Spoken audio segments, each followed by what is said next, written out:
dalamnya terangkum begitu banyak bentuk-bentuk di antara pintu-pintu kebaikan yang mungkin kita melakukannya.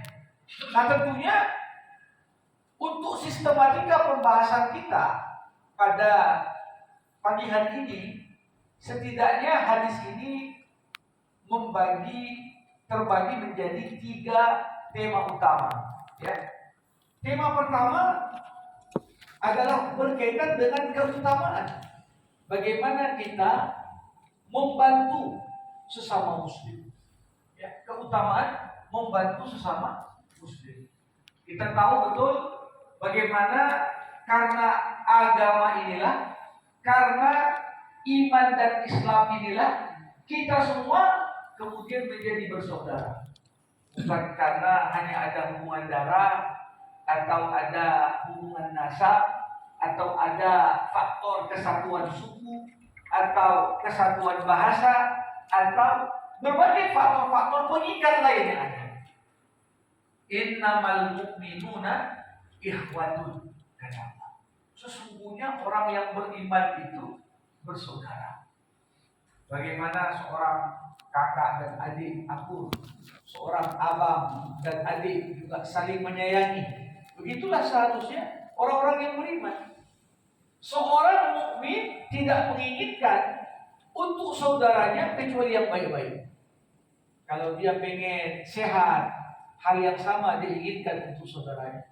Kalau dia ingin rezekinya lancar, maka hal yang sama juga diharapkan untuk saudaranya. Makanya dikatakan oleh Rasulullah, kita ini sebagai orang-orang yang beriman seperti hubungan antar anggota tubuh. Anggota tubuh ini walaupun fungsinya beda-beda, tetapi karena semuanya diikat dengan ikatan yang kuat, maka semuanya punya rasa solidaritas. Bayangkan ibu yang sakit gigi, bengkak, ya, atau mungkin ada sarafnya yang bermasalah. Ketika gigi sakit, yang terjadi apa? Seluruh anggota tubuh ikut merasakan demam. Ya. Padahal tangan tidak bermasalah, kaki tak bermasalah, tetapi itulah bentuk solidaritas.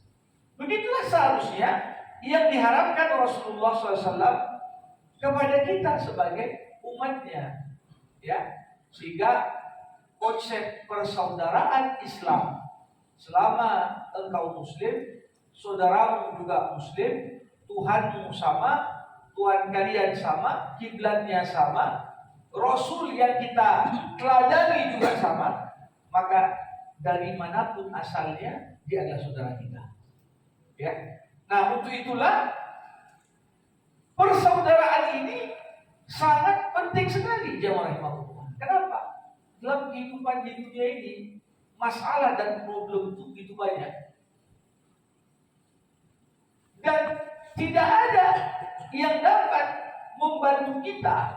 Kita harapkan dia memberikan loyalitasnya kepada kita, peduli kepada kita, ingin meringankan beban kita, kecuali mereka yang satu visi dengan kita. Mereka lah saudara kita sesama orang-orang Islam. Ya. Coba bayangkan kalau seorang muslim menganggap penderitaan saudara yang lain itu bukan urusanku. Tak ada hubungan saudara, tak ada hubungan darah. Ya, walaupun mungkin sesama muslim, tapi dianggap itu bukan bagian dari hal yang menjadi tanggung jawab. Apa yang terjadi? Maka walaupun umat Islam sekarang jumlahnya 2 miliar dari 8 miliar umat manusia, artinya kalau ada 4 orang berjalan dimanapun kita jumpa, minimal 1 orang yang muslim. 1/4 masyarakat dunia itu adalah muslim. Tapi apalah nilai dari jumlah muslim yang banyak kalau persaudaraan Islam itu tidak betul-betul menjadi bagian dari identitas kita. Nah, disinilah apa konsekuensi dari kita ini bersaudara. Ini yang dikatakan oleh Rasulullah di pembukaan hadis tadi. Man nafasa al-mu'minin kurbatan min kurabi dunia, nafasallahu anhu kurbatan min kurabi yaumil qiyamah.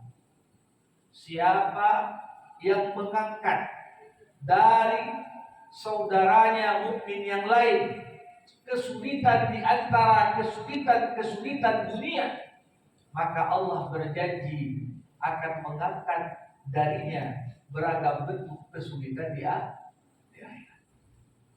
Jamaah rahimakumullah, harus kita pahami kesulitan di dunia itu tak ada yang sifatnya abadi. Kesulitan di dunia, problem, gak ada yang namanya abadi. Kadang-kadang ada problem kesehatan, sakit, dirawat kita. Tapi akan datang masa di mana kita sehat. Atau kalaupun tak sehat, minimal meninggal. Gitu. Nah, ketika seorang meninggal, selesai urusan. Gak ada lagi sakitnya. Artinya, segala problematika di dunia itu ada jangkauan. Kalau orang punya problem keuangan, ya mungkin bisnisnya sedang seret, atau boleh jadi pendapatannya sedang berkurang, atau utangnya menumpuk. Tapi jangan bayangkan sepanjang hayat begitu saja kondisi kita. Wa tilkal ayyam nudawiluha bainan nas. Demikian hari-hari kami putar dalam kehidupan manusia. Hari ini susah, mungkin 5 tahun ke depan dia senang.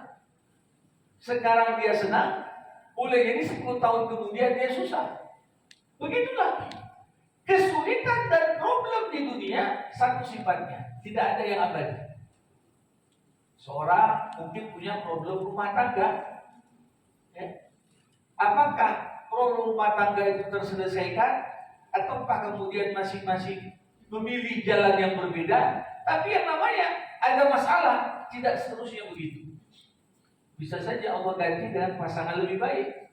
Atau ketika keduanya bertakwa, Allah berikan kepada keduanya ketenangan, kebahagiaan yang pada akhirnya membuat dia lupa apa-apa yang pernah menimpanya sebelumnya.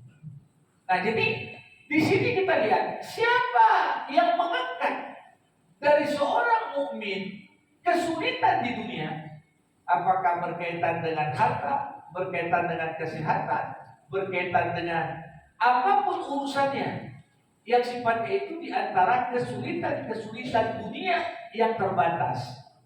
Maka apa dikatakan oleh Rasulullah? Janji Allah bagi mukmin yang peduli untuk saudaranya tadi, nafasallahu anhu qurbatan min qurabi yaumil qiyamah. Allah akan angkat darinya beragam kesulitan di antara kesulitan pada hari kiamat. Sebenarnya kalau kita mau jujur, ada tak perbandingan antara kesulitan dunia dengan kesulitan akhirat? Walaupun sama-sama sulit, tapi kesulitan akhirat itu berkali-kali lipat, jauh lebih menyulitkan dan jauh lebih panjang dibandingkan problematika dan kesulitan yang mungkin kita jumpai di dunia. Kenapa? Karena yang namanya akhirat itu balasan.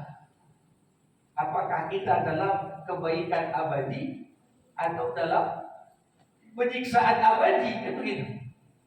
Ya, coba bayangkan amal-amal kebaikan yang pernah kita buat, ya, membantu sesama, mengangkat kesulitan dari orang, tak mempersulit orang. Ternyata itu dampaknya bukan hanya untuk hidup kita di dunia, tapi kesulitan demi kesulitan di akhirat yang tak terhitung jumlahnya. Ya, bayangkan setiap tahapan dari tahapan akhirat punya kesulitannya masing-masing. Mulai dari ketika kita wafat, jasad kita dikubur. Dikatakan kubur itu adalah tempat pertama di antara serangkaian tempat yang pasti akan kita lewati pada hari kiamat. Yang pertama adalah kubur saja. Gak terhitung berapa banyak kesulitan sih. Memang ruh tak lagi bersatu dengan jasad. Tapi ada orang yang kuburnya menjadi taman di antara taman-taman surga. Tapi ada di antara sebagian orang yang justru kuburnya menjadi lubang di antara lubang-lubang neraka. Nah itu aja kan kesulitan kita. Ya. Apa yang membantu? Termasuk selama hidup di dunia ada nggak kau bantu, kau angkat kesulitan dari saudaramu? Belum lagi ketika dibangkitkan manusia, dikumpulkan di padang mahsyar. Sulitnya bukan main. Apa yang membantu? Ada nggak kau bantu saudaramu mengangkat kesulitan di antara kesulitan yang dihadapinya? Makanya dikatakan dalam hadis yang lain, saat ya tak terhitung lagi manusia dari zaman Nabi Adam sampai manusia terakhir. Kalau sekarang aja 8 miliar manusia, berapa jumlah manusia kalau dikumpulkan semua? Maka di momen itu ada 7 kelompok manusia yang dapat naungan Allah. Artinya dapat fasilitas VIP, nggak dapat yang lain. Dan kalau kita lihat siapa yang dapat, rata-rata amalan yang mereka kerjakan di dunia karena ngangkat kesulitan orang lain. Belum lagi ketika amalan itu ditimbang, ketika kita bercerita tentang sirat, tikian, ada yang berjalan dengan cepat, ada yang berlari seperti kilat, ada yang tertatih-tatih untuk melewati tikian. Cepat atau ringan dan mudahnya tiap orang melewati tikian itu semua kembali kepada apakah di dunia dia ada mengangkat kesulitan dari saudaranya, atau sebaliknya dia jadi sumber kesulitan bagi banyak orang di dunia. Nah, disinilah hadis ini menjelaskan kepada kita keutamaan mengangkat kesulitan. Dikuatkan lagi, waman yassara ala mu'sirin yassarallahu alaihi fid dunya wal akhirah. Ada orang mengangkat kesulitan, tapi juga ada orang lain memudahkan orang lain. Nah, memudahkan di sini bukan pengertiannya negatif. Ya, ada aturan untuk mata sama aturan, memudahkan kau. Tidak, bukan itu yang diamanatkan oleh Rasulullah SAW. Kalau tiap orang memudahkan dengan cara-cara yang tak benar, rusak urusan yang menyangkut semua manusia. Ya, ada yang tak pernah kuliah tiba-tiba keluar ijazah untuk mudahkan katanya. Tidak bisa juga. Ya, ada orang tak pernah ini, mudah-mudahkan saja. Tidak, ada aturan lain. Tetapi jangan pula orang sudah ikuti prosedur hanya gara-gara tak nyetor, udahlah cari-cari kesalahan supaya tak lulus verifikasi. Ditanya ini, ditanya itu, dibolak situ. Dengan alasan kok tak lengkap ini syarat. Siapa yang memudahkan urusan seorang mukmin? Ya.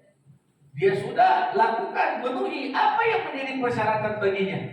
Kemudian jangan untuk dipersulit.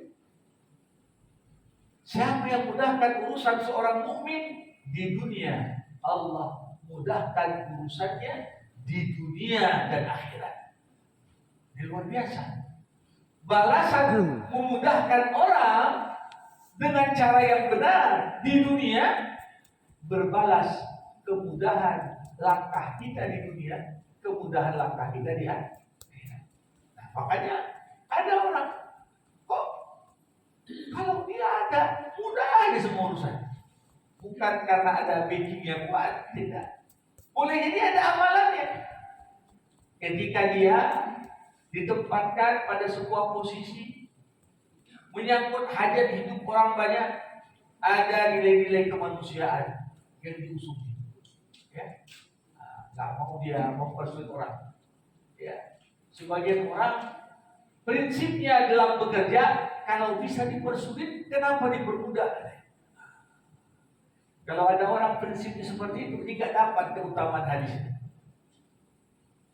Kalau memungkinkan untuk memudahkan jalan orang, kenapa harus dipersulit? Begitulah prinsip agama. Ya. Nah, tak jarang kita lihat akibat perbuatan kita mempersulit orang, akan tiba masanya langkah kita pun dipersulit. Mengurus ini kok dipersulit? Ya waktu kau jabat dulu kau pun persulit orang. Ya, jadi ini tak orang. Memang tidak ada yang namanya konsep karma. Konsep karma itu konsep dalam agama Hindu. Ya, dia merupakan ya di luar dari ajaran Islam. Tetapi ada prinsip dalam ajaran Islam yang hampir mendekati itu. Namanya prinsip keadilan ilahi. Allah itu maha adil. Kau mudahkan orang, walaupun kau tahu yang kau mudahkan itu bukan itu yang akan membalasnya. Tapi keadilan Allah, suatu saat ketika kau kesulitan, Allah akan buat ada orang juga yang memudahkan urusan. Ini dia satu makna yang cukup dalam.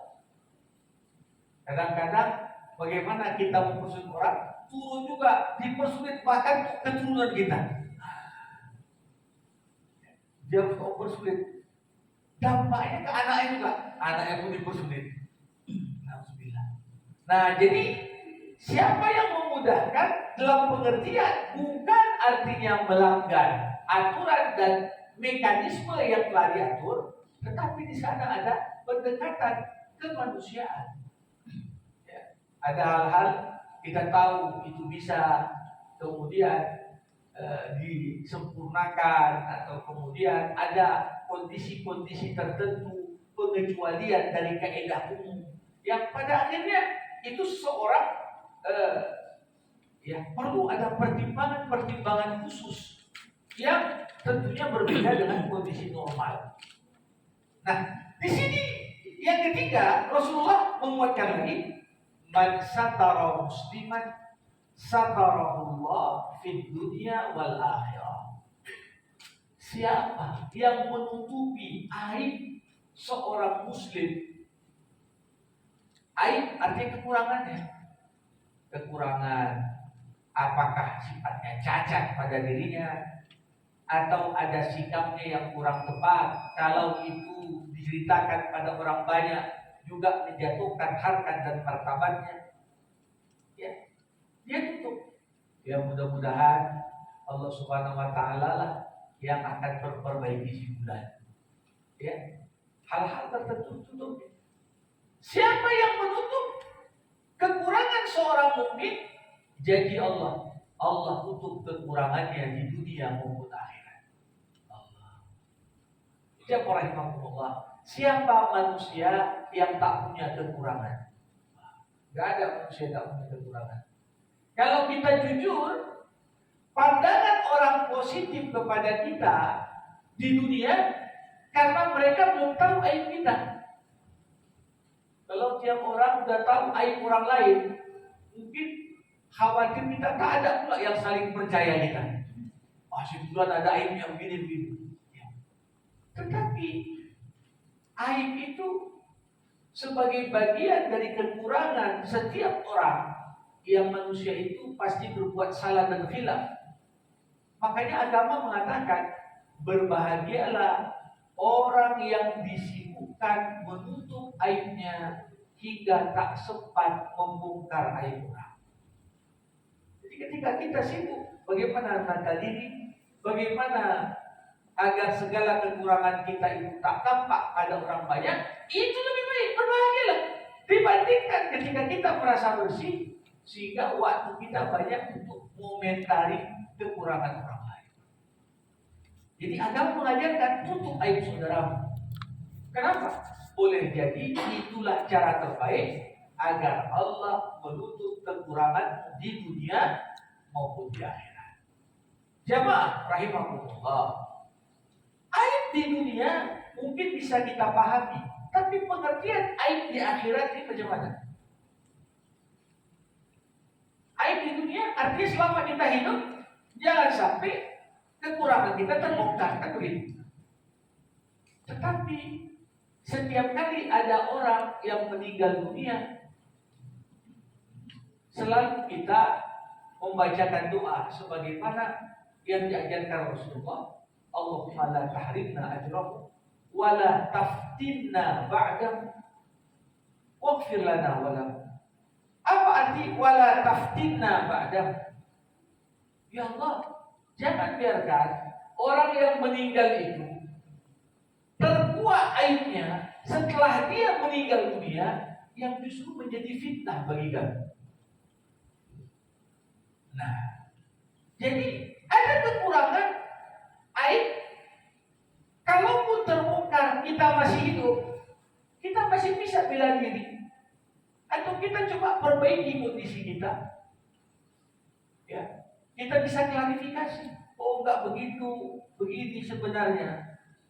Tetapi penyesalan paling besar adalah ketika aib manusia justru terbongkar pasca dia wafat. Di sini tak ada yang kemudian bisa menjadi juru bicara bagi dia untuk membelanya. Ya, orang melihat kekurangannya terkuak, tak jarang itu menjadi perbincangan orang setelah wafatnya. Si fulan begini rupanya. Ya, wala taftinna ba'da. Tak jarang aib yang terbongkar itu jadi fitnah bagi orang yang masih hidup. Makanya kita doakan wala taftinna ba'da. Ya Allah, biar yang wafat ini kalau punya kekurangan ditutupi. Nah, bagaimana agar cara Allah menutup aib kita bahkan setelah kita meninggal dunia? Salah satunya adalah selama kau di dunia hidup, tutuplah aib saudara. Siapa yang menutup aib saudaranya di dunia, Allah tutup aibnya di dunia dan di akhirat. Pengertian di akhirat, makna pertama, Allah bongkar aibnya setelah dia meninggal dunia. Alhamdulillah. Ini adalah sesuatu yang sangat kita bermohon kepada Allah dijauhkan dari kondisi. Akhirnya yang kedua, di akhirat kelak ada dosa-dosa Bapak Ibu yang nanti saat di padang mahsyar tiap orang tatkala mempertanggungjawabkan perbuatannya di dunia terkuak semua aib kita. Coba bayangkan, dikatakan oleh Rasulullah, orang yang mengambil harta pampasan perang sebelum dibagi secara resmi, saat nanti dibangkitkan di padang mahsyar, dia akan membawa barang yang diambilnya. Coba bayangkan, nanti di akhirat yang korupsi ada yang angkat 74 kg emas. Berat juga itu. Itu baru yang ketahuan. Kalau belum ketahuan, bayangkan itu. Ya. Belum lagi ada bunker-bunker itu yang coba bayangkan diangkatnya semua. Terkuat apa yang disembunyikan di dunia, tidak ada sesuatu yang tersembunyi nanti di akhirat. Nampak semua. Jadi salah satu amal utama, man satara musliman satara Allah. Nah, disinilah bagian pertama dari hadis mengingatkan, wallahu fi aunil abdi maka adalah abdu fi auni akhi. Allah tolong seorang hamba selama hamba itu menolong saudara. Jadi kalau kita suka menolong orang lain, insya Allah Allah yang akan tolong kita. Belum tentu yang kita tolong dia yang membalas membantu, bisa jadi orang lain. Makanya ketika menolong, tolonglah dengan ikhlas. Karena kita tahu kalau aku tolong si fulan, mungkin bukan si fulan yang tolong. Nanti ketika aku susah, tapi orang lain. Tapi kalau dia kita, aku tolong si fulan, biar si fulan tolong aku. Apa yang terjadi? Ketika kita susah, si fulan yang kita tolong tak menolong, kita akan kecewa. Si fulan dulu aku tak ada yang hutangi, aku yang hutangi. Sekarang aku susah dari hutang, dia tak menghutangi. Jadi kalau kita ikhlas karena Allah, insya Allah. Nah, yang kedua jamaah rahimahullah, bagian kedua dari hadis ini penting juga. Man salaka tariqan yaltamisu fihi ilman sahhalallahu lahu bihi tariqan ilal jannah. Siapa yang menempuh sebuah jalan untuk mencari ilmu, Allah akan mudahkan jalan baginya menuju surga. Jadi orang yang merantau, orang yang bepergian, niatnya itu apa? Menuntut ilmu. Ya, jadi mungkin ada anaknya melanjutkan pendidikan di luar negara atau bahkan di luar pulau Sumatera atau di luar pulau. Ya, Selama anak kita itu kita lepaskan, memang kita tahu untuk mencari ilmu yang berguna. Masuklah di situ, utamanya ilmu agama tentunya. Masuk juga di situ ilmu-ilmu umum yang sebenarnya ilmu itu dibutuhkan oleh umat Islam. Kata Imam Al-Ghazali rahimahullah, ketika membagi ilmu itu dua saja Bapak Ibu. Ada ilmu fardu kifayah, ada ilmu fardu ain. Ilmu fardu ain, ilmu yang tidak ada alasan bagi siapapun tak mengetahuinya. Kalau dia muslim, tahu dia cara berwudu, cara sholat, bacaan sholat, cara puasa, tahu baca Quran. Ini ilmu fardu ain. Makanya kita harus besarkan anak kita, jangan sampai diajarkan matematik, tahu sempoa, tahu ini dan itu, tapi tak tahu ngaji. Karena itu fardu ain. Ya, berdosa kita kalau anak kita tak menguasai ilmu ini. Tapi yang kedua ilmu fardu kifayah. Mengetahui dasar ilmu agama itu fardu ain. Tapi memperdalam ilmu agama itu ilmu fardu kifayah. Karena enggak semua orang kita harapkan jadi ustaz semua juga. Memperdalam tafsir, dalam hadis, memperdalam fikih, memperdalam itu fardu kifayah. Jangan sampai tidak ada yang melanjutkan. Tapi belajar ekonomi, belajar akuntansi, belajar dia teknik, belajar dia arsitektur, belajar dia mesin, belajar dia semua yang dibutuhkan oleh umat Islam itu juga ilmu fardu kifayah. Dilepas supaya belajar. Karena kalau di satu masyarakat muslim tak ada pula ahli mesin, berdosa semua itu. Kenapa satu urusan yang dibutuhkan umat Islam tak ada orang Islam yang ahli di bidangnya? Ya, kalau sumpah di sebuah tempat tak ada satupun muslim dokter ahli spesialis anak. Ya, sedangkan kita punya anak membutuhkan bidang itu, bahasa harus bergantung kepada orang di luar Islam.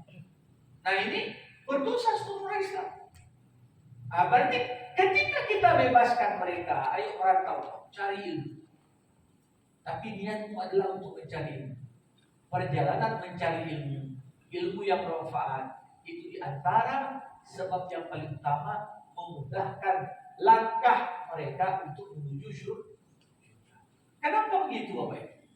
Kenapa perjalanan merantau mencari ilmu memudahkan dia menuju surga? Jawabannya sederhana. Semakin seorang itu memiliki ilmu yang tinggi, ilmu yang bermanfaat itu akan semakin melahirkan rasa takut pada dirinya kepada Allah Subhanahu wa taala. Makin tinggi ilmu kita, makin takut kita sama Allah. Itu seharusnya. Kalau misalnya ada seorang petani pergi ke sawah, ya, di sawah dia lihat ada ular. Karena petani ini tahu bahaya ular, dia takut, dia menjauh. Tapi kalau dia bawa anaknya atau cucunya nggak ngerti ular, orang yang nggak ngerti bisa nggak takut. Orang yang nggak ngerti nggak takut. Bukan karena berani kali dia, karena nggak ngerti dia, makanya nggak takut. Nah, kita ini ilmu yang kita cari, kita peroleh semakin memantapkan keimanan kita dalam hati. Apapun yang kita pelajari, ujung-ujungnya sampai pada kesimpulan Rabbana ma khalaqta hadza batila. Ya Allah, gak ada satupun yang kau ciptakan itu sia-sia di situ. Semuanya ada manfaat. Ya, karena kita sadar, maka makin takut kita buat dosa sama Allah. Itu yang namanya orang yang mencari ilmu yang bermanfaat. Pasti amalannya akan semakin baik. Nah, maka dari itu, kalaupun ada orang meninggal dunia saat dalam proses mencari ilmu, para ulama bahkan menganggapnya sebagai bagian di antara bentuk mati syahid. Itu keutamaan. Ya. Jamaah rahimakumullah. Nah, dilanjutkan lagi, wa majtama'a qaumun fi baitin min buyutillah. Apa keutamaan pertemuan kita di pagi hari ini? Salah satunya, tidaklah berkumpul sekelompok orang di rumah-rumah Allah seperti kumpulnya kita pagi ini. Ngapain kita? Yatluna kitab Allah. Ada yang baca Quran. Wa yatadarasunahu bainahum. Mengkaji apa maksud ayat. Mengkaji ilmu-ilmu agama yang terkandung dalam Quran dan hadis. Apa keutamaannya? Allah bayar pertemuan kita pagi ini dengan serangkaian keutamaan. Pertama, illa nazalat alaihim sakinah. Allah akan turunkan ketenangan, ketentraman untuk kita. Jadi mau cari ketentraman di rumah Allah. Gak perlu modal mahal. Ada orang ketentraman baru nyaman hatiku kalau pergi ke Bali. Kalau harga tiket mahal susah juga deh. Cari ketenangan di sana misalnya. Atau kemana. Tapi cukup hati gundah gulana pergi ke masjid. Ikuti kajian majelis ilmu. Ingat Allah dengan kebesaran keagungannya. Tenang hati. Illa nazalat alaihimu sakinah. Apakah cukup? Sudah. Keutamaan kedua. Wa ghasyiyatuhumur rahmah. Allah curahkan rahmat dan kasih sayangnya untuk kita. Duduk kita dari subuh sampai selesai. Nah ini berapa banyak rahmat Allah tercurah untuk kita sekarang? Luar biasa. Ya. Kemudian wahaffathumul malaikah. Keutamaan yang ketiga. Kalau kita nengok, ini masih banyak tempat-tempat masih kosong Ustaz ya. Tapi di situ duduk para malaikat. Walaupun mata kita tak bisa melihat, tapi dijanjikan, ya. Makanya jangan pernah seorang itu mengukur kualitas dakwah dan ceramah dengan jumlah jemaah. Kalau yang hadir cuma 5 malah saya ngisi gitu.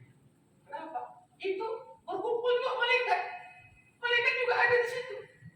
Jangan kita anggap tak ada orang. Kita nasihati satu orang pun itu sudah berkumpul bersamanya para malaikat. Tak bisa kita lihat dengan mata, tapi kita rasakan kehadiran mereka. Dan keutamaan yang paling luar biasa yang keempat, wa dzakarahumullah fi man indah. Kalau kita misalnya ngaji di masjid, perusahaan atau instansi, kadang-kadang supaya rame jamaahnya kuat absen. Apalagi ada pimpinannya. Kalau ada absen rame yang datang. Tapi BKM Baitus Sholihin tak perlu absen. Kenapa? Karena yang berhadir betul-betul berangkat dari pimpinan. Tapi kita yang hadir di sini dikatakan wa dzakarahumullah fi man indah. Nama kita satu-satu yang berhadir di sini disebutkan Allah kepada malaikat. Si fulan hadir subuh di Baitus Sholihin. Si fulan hadir. Bayangkan. Kebanggaan lebih besar apa dibandingkan ketika nama kita disebut Allah. Makanya dulu ada seorang sahabat Nabi, Rasulullah SAW datang ke rumahnya. Tadi Jibril menyampaikan padaku, Allah kirim salam padamu. Terkejut sahabat tadi, hampir demam dia, saking terkejutnya. Namaku disebut Allah. Iya. Gak ada kebahagiaan yang lebih besar dibandingkan nama kita disebut malaikat, disebut Allah. Coba bayangkan, hadir di majelis ilmu, nama kita disebut Allah kepada para malaikat yang menyertai. Jadi ini 4 keutamaan. Nah, bagian terakhir dari hadis ini penting. Kaidah yang perlu untuk kita sadari, wa man batta'a bihi 'amaluhu lam yusri bihi nasab. Siapa yang lambat amalnya? Amalnya lambat, sholatnya lambat, kadang-kadang pun tak sholat, zakatnya lambat, udah mampu, udah ada kesempatan pergi haji umroh tak pergi juga dia, lambat-lambatkan dia beramal. Apa kata Rasulullah? Siapa yang memperlambat amalnya, maka nasab dan keturunannya tidak akan mempercepat. Jangan pula, ya aku kan keturunan Rasulullah, Gak apa-apa beramal-amal lamban, yang penting ada garis biru. Tidak bisa. Tidak. Setiap orang tergantung amalnya. Apa kata Rasulullah kepada pamannya? Paman Nabi dari sebelah emaknya, namanya Sa'ad bin Abi Waqqas. Wahai Sa'ad, pamannya Rasulullah. Wahai Fatimah, putrinya Rasulullah. Amqidha nafsaikuma minan nar. Selamatkan diri kalian berdua dari api neraka. Ana la ughni ankum minallahi syai'a. Aku tak bisa bela kalian di hadapan Allah. Man yukti bihi amal lam yusri bihi nasab. Siapa yang lambat amalnya, nasabnya, walaupun ada hubungan dengan Rasulullah, tak mempercepat dia masuk surga. Ini satu kaidah, satu kaidah penting. Nah, maka dari itu kita terbuka jalan. Gimana agar dimudahkan Allah? Gimana agar kita mendapatkan banyak keutamaan? Maka percepatlah amal. Jangan amal itu ditunda-tunda. Maka setiap Allah menyuruh kita amal baik, selalu konteksnya itu dipercepat. Wasari'u, bersegeralah. Fastabiqul khairat, lomba-lomba. Yang orang berlomba tidak ada lambat-lambat, semua cepat. Kenapa? Karena modal manusia adalah waktu. Dan kita tak tahu berapa modal kita yang tersisa. Kalau tahu kita kapan ajal kita masing-masing, oke lah, bisa kita setting. Udah nanti 2 hari terakhir sebelum meninggal banyak amal misalnya. Kita tak tahu. Makanya wala tamutunna illa wa antum muslimun, mengingatkan kita tiap detik. Bayangkan ajal datang menjemput, apakah kau akan akhiri hidup dalam kebaikan sehingga menjadi pertanda husnul khotimah, justru atau sebaliknya kita mau akhir hidup dengan kemaksiatan, boleh jadi itu pertanda kita menutup hidup ini dengan su'ul khatimah. Nauzubillah. Demikian yang dapat disampaikan untuk jumpa kita di pagi hari yang berbahagia ini. Sebelum saya tutup dengan doa, sebagaimana biasa kita buka kesempatan diskusi dan tanya. Silakan ya.